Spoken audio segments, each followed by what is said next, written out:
नरेंद्र मोदी यांच्या नोटबंदीच्या निर्णयाचं सर्व स्तरामधनं स्वागत होतंय। मात्र हा निर्णय घेताना चलन पुरवठ्यासंदर्भात पुरेशी तयारी न केल्यामुळे सर्वसामान्यांची मोठी गैरसोय होताना दिसते।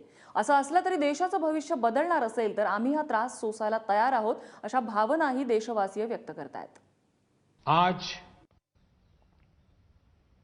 मध्यरात्रि यानी 8 नवंबर 2016 की रात्रि को 12 बजे से वर्तमान में जारी 500 रुपए और 1000 रुपए के करेंसी नोट लीगल टेंडर नहीं रहेंगे। भ्रष्टाचार आणि काळा पैसा साठवणाऱ्यांवर सर्जिकल स्ट्राईक करत मोदींनी 500 आणि 1000च्या नोटा रद्द केल्या।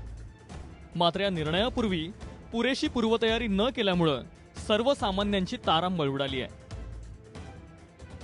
यहाँ पे ये सारे लोग खड़े हैं यहाँ पे और काफ़ी लंबी लाइन है। आज छुट्टी का दिन है खास तौर पे और इसीलिए लोग सुबह से ही यहाँ पर लाइन में खड़े हुए आपको दिखाई देंगे। और देखिए, हम ये शूट नहीं कर सकते थे चलते चलते, इसलिए हम ये लाइन आपको ऐसे दिखा रहे हैं, एक बाइक पे बैठ के। छोटे छोटे बच्चों को ताला मार के आई हूँ मैं, आज भी मैं लॉक लगा के आई हूँ। समझना चाहिए ना, वो लोग को लेते ही नहीं वो लोग। मेरा तो आदमी भी नहीं है, मैं खुद अकेली कमाती हूँ। समझना चाहिए, नहीं समझते वो लोग।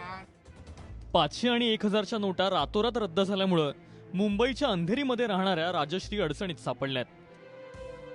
घरकाम करून आपल्या 2 लेकरांचं पोट भरणाऱ्या राजश्रींना या महिन्याचा पगार मिळाला। मालकानं सर्व पगार 500 आणि 1000च्या नोटांमध्ये दिला। आता त्या नोटा बदलण्यासाठी राजश्रींना मोठी कसरत करावी लागते। लाइन लगाने जाना पड़ता है, अभी पैसा छुट्टा चाहिए घर चलाने के लिए। विधवा हूँ तो हस्बैंड अभी 10 महीना ही हुआ।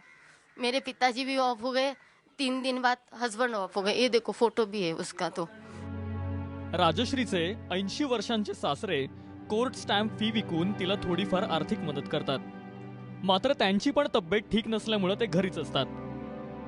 लवकर नवीन नोटा हातात पडल्या नाही तर घर कसं चालवायचं असा प्रश्न राजश्रीला सतावतोय। 4 दिन से मैं बैंक के धक्के खा रही हूँ, वापस आ रही हूँ। कल भी गई तो शटर बंद हो गया कि नहीं, पुलिस भी बोले कि मैं नहीं कुछ कर सकता। मैं बोली मैं भूखी प्यासी मैं भी हूँ, मेरे बच्चे को छोड़ के आई हूँ मैं, तो वो भी नहीं समझ रहे। तो बोलते हम क्या करें, टाइम है, वो टाइम चला गया। मैं बोली भी कि 4 जन ही हम लोग लाइन में, वो 4 जन को तो ले लो एटलीस्ट। सब लोग बच्चों को छोड़ के आए तो नहीं मान रहे। राजश्रीकडे आता फक्त 20 रुपये शिल्लक राहिलेत। नोटा बदलण्यासाठी ती उद्या पुन्हा बँकेत जाणार आहे। राजश्रीप्रमाणे हातावर पोट भरणाऱ्यांची सध्या मोठी कसोटी सुरू आहे। मात्र या निर्णयामुळे देशाचं चित्र बदलणार असल्याचा विश्वास त्यांना वाटतोय, म्हणूनच ते हा त्रास सहन करायला तयार आहेत। उमेश कुमावत, एबीपी माझा, मुंबई।